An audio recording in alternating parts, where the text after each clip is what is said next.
powered by the Montana Television Network. This is the Noon News from Montana's news leader. Good Friday afternoon, everyone. I'm Victoria Hill. Samantha is off today.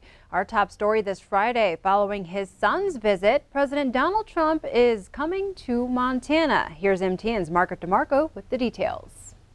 President Donald Trump will be making a stop right here in Great Falls on July 5th. This is his first trip back to Montana since he campaigned in Billings in 2016. The event was first posted on the website donaldjtrump.com Thursday evening, but was taken down soon after. The information regarding Trump's visit to the Electric City was back online Friday morning. It says that the president will host an event at the Montana Expo Park at 4 o'clock on July 5th. Doors for the event will open at 1 p.m. that day, but you must have a ticket to get inside. If you would like to see Trump speak, you can get tickets at donaldjtrump.com. We will update you when we receive more information. In Great Falls, Margaret DeMarco, MTN News. Thank you so much, Margaret. In other news, Montana's junior senator Steve Daines is off to Russia this week, although he's not talking publicly about the trip or its details. Daines, a Republican, is reportedly joining several other GOP lawmakers as part of high-level talks between the United States and Russia. Senator Richard Shelby of Alabama told reporters earlier this week that he's invited Daines and 5 other lawmakers on the trip. They likely left today, but Daines' office won't release any details, citing security concerns. Shelby said the group is trying to set up a meeting with Russian President Vladimir Putin, but he's not sure it will happen. The meetings are a precursor to the July 16th summit between President Trump and Putin in Helsinki, Finland. Daines released a statement last week saying he wants to personally assess the national security threat posed by Russia. Daines' office did say the senator plans to be in Great Falls next week for President Trump's rally. Turning now to national news, no bail for the suspect in Thursday's fatal newsroom shooting in Maryland. 5 people were killed and 3 others injured when a gunman opened fire on journalists. CBS's Kenneth Craig has the latest. 38-year-old Jared Ramos appeared via closed-circuit TV in a Maryland court this morning. He's charged with 5 counts of first-degree murder.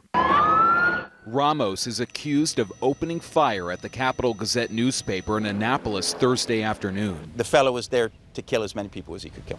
In court, the prosecutor said Ramos carried out a coordinated attack that included barricading an exit. There was one victim that had attempted to escape through the back door and was shot. Police say Ramos targeted the Capitol because of a long-standing feud. He sued the newspaper for defamation in 2012.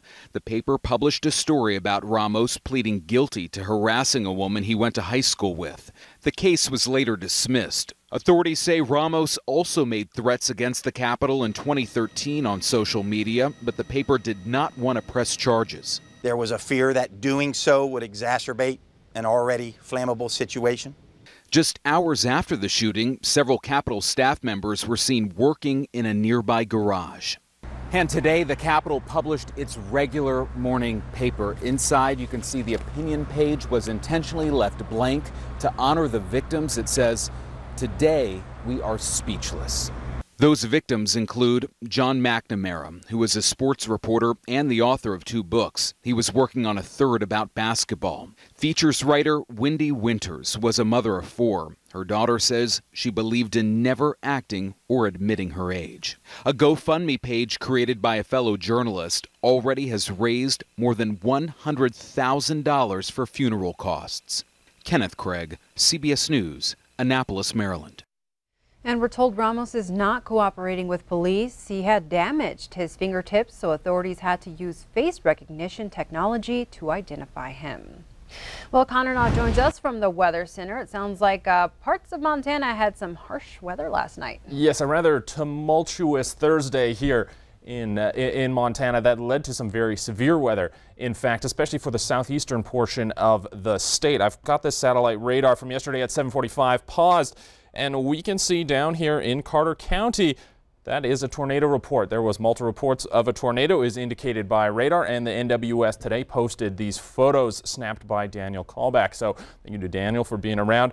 That is a fully formed tornado. I'm very thankful I was not in the area, and it looks like much of it was in a farmer's field. This is a little bit later. We can see that tornado stretching up towards the clouds. As it dissipates, that's often what tornadoes look like. So very severe weather yesterday. Today, more active weather, but less severe concerns. We'll get you your full forecast coming up here in just a little bit.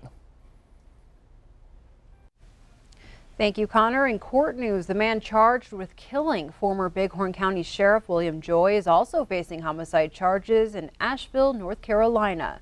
Donald Gray Jr., a transient from North Carolina, abducted and stabbed Joy to death earlier this month, claiming he needed a car. He had only been in Billings for about a week and was looking for a way back to North Carolina. The new charges stem from a missing woman case from May. A body was found on May 28th in Junction City, Kansas. However, the body was in such bad condition, its identity was not immediately known. The body was later identified as 59-year-old Tamara Ann Gibson. She was reported missing on May 24th from Asheville, North Carolina. Her car was found burned in a case of arson in Laramie, Wyoming on June 1st. Gray is now facing charges of kidnapping, robbery, and first-degree murder in the death of Gibson. Missoula police have identified the assailant from the shooting that took place at Sentinel High School last weekend. They are actively looking for 17-year-old Dylan Curtis Conant and believe he may be armed and dangerous. The department says Conant was possibly seen in Missoula County after the shooting, but can't confirm that or his current whereabouts. Both victims are from western Montana, are still in the hospital, and their current condition is unknown. The Missoula Police Department cannot confirm the connection between the victims and the shooter.